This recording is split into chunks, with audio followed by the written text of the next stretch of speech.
आज चाहिँ Saturday full moon अनि 2025 को लास्ट फास्टिङ पनि। म पनि आज फास्टिङ बसेको छु हस्बेन्डसँग। बिहान 4 बजे उठेर कफी रेडी गरेँ, टी ब्ल्याक टी।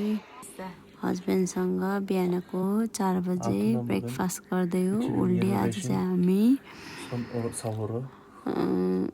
रातिको 7:45 सम्म हामी चाहिँ आज दिनभरि केही नखाइ बस्ने फास्टिङ। मेरो हस्बेन्डले चाहिँ 1 मन्थ लिनुभएको, मैले चाहिँ कहिले कहिले लिएको थिएँ। अनि त्यसपछि ड्युटीको लागि रेडी हुँदै म रेडी भएँ।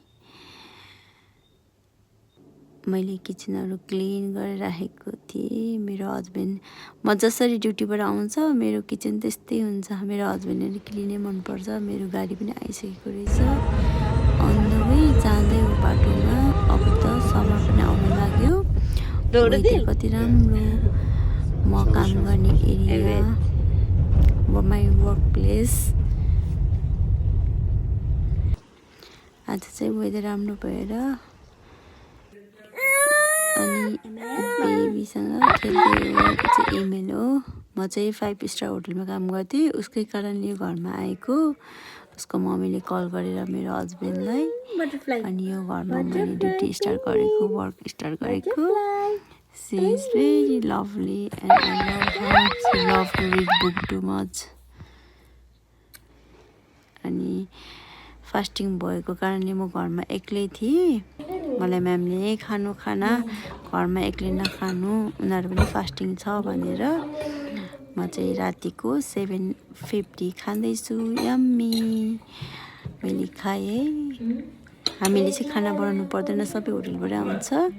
साथीहरू पनि खाँदैछ, उनीहरू पनि फास्टिङमा थियो।